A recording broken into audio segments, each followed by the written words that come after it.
Bon, ben voilà, première chute, quasi à l'arrêt. Je me suis chopé une bosse. Ah, can you help me? Teşekkür ederim.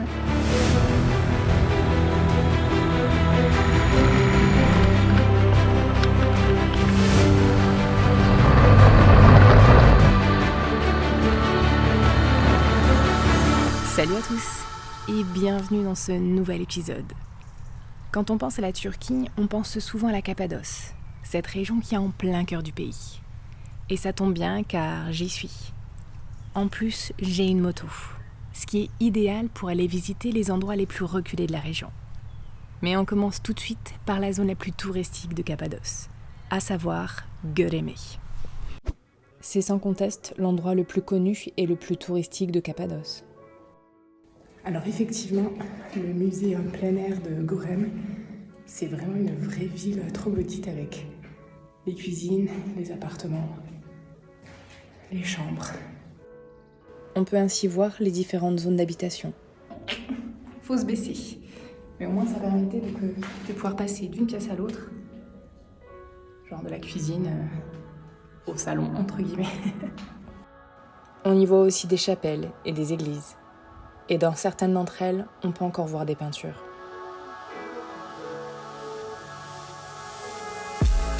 Ce que l'on appelle la Cappadoce, c'est cette région en plein cœur d'Anatolie. Elle se caractérise par ses rochers si particuliers. On se croirait limite, je sais pas, peut-être aux États-Unis en direction de la Death Valley. On est un peu plus vert, certes, mais c'est très beau. En fait, toute la région est à explorer. Direction le sud, et rapidement, je me retrouve toute seule.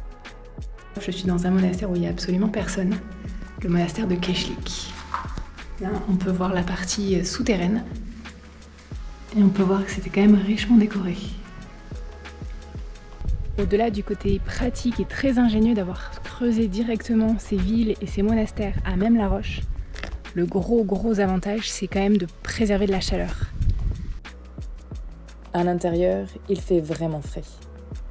Et même si ça peut paraître rudimentaire, il y avait même des tables et des bancs. On sera bientôt à 1600-1700 mètres. Et on va passer de l'autre côté en fait. Et là, elle est au taquet. Elle a pas ses valises. C'est sûr que là, dans la montée, j'ai vu la différence.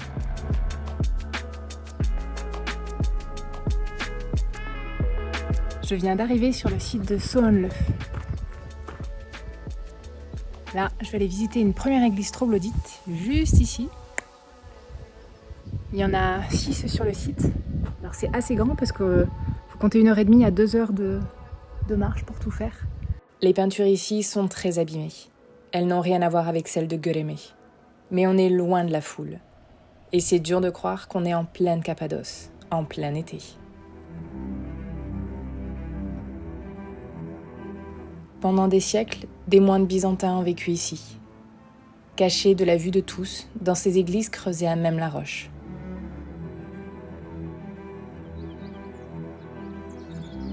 Visiter la Cappadoce à moto, c'est vraiment cool. Enfin, sauf pour ça. Vous voyez ce gros chien-là? C'est un Kangal turc. C'est un chien de berger ultra agressif. Et il déteste les motards.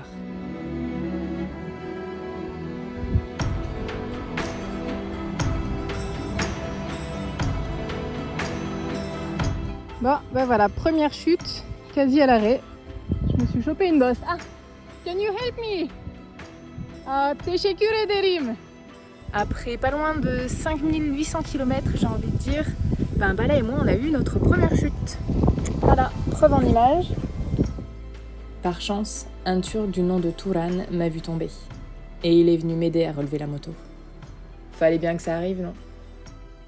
La journée a commencé très tôt ce matin pour moi. Et j'ai vu vraiment beaucoup de choses et c'était juste magnifique. Et on termine en beauté avec un coucher de soleil. Ça valait bien le petit détour, non? Et la petite chute.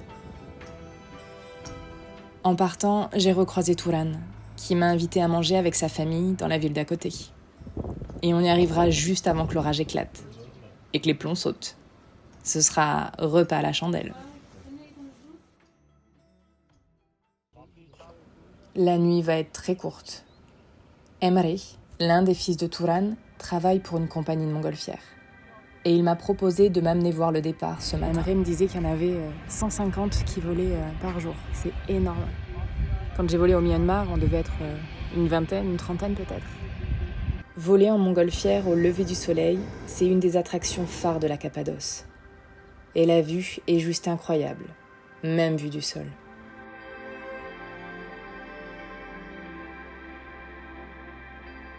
Bon ben voilà l'intérieur d'une montgolfière qui est en train de se dégonfler. Il fait chaud ici, c'est bien. Malgré le réveil à l'aube, pas question de retourner me coucher. J'ai plein de choses à aller voir. Et en plus, je ne le ferai pas seule.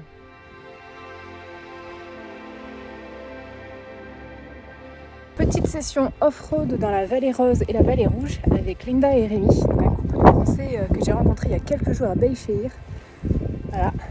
Bon bah celle-là vous la connaissez, hein. Et celle de Rémi, ici, et celle de Linda. Comme je le disais il y a quelques jours, on risque de se recroiser une fois ou deux. Alors autant en profiter. Et on va aller faire un peu de tout-terrain.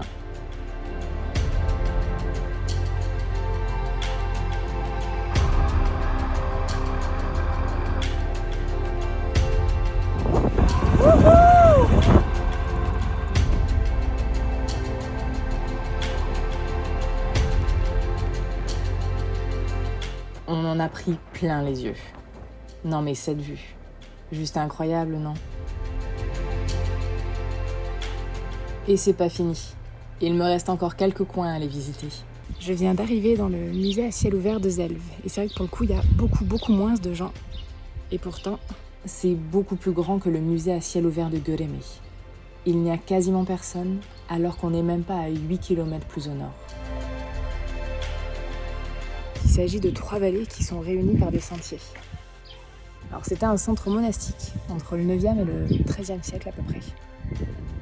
Et après c'est devenu une sorte de village, donc il reste vraiment beaucoup de choses. Ces vallées ont été habitées jusqu'en 1952, c'est-à-dire il n'y a pas si longtemps. Et c'est juste à cause de l'érosion que les gens ont dû être déplacés pour des questions de sécurité.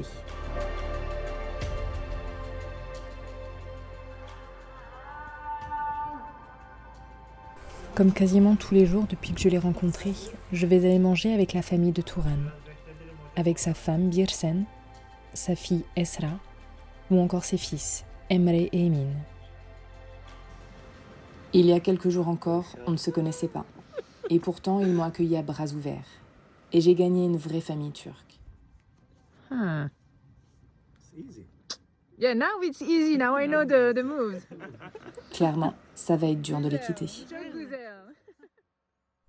Après presque une semaine passée en Cappadoce, il est temps pour moi de repartir.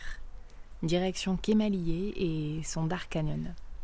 Ça a l'air d'être un endroit phare pour les motards. Alors quitte à être dans le coin, autant faire un détour et voir ce que c'est. En attendant, je vous dis à très bientôt pour de prochaines vidéos. Salut!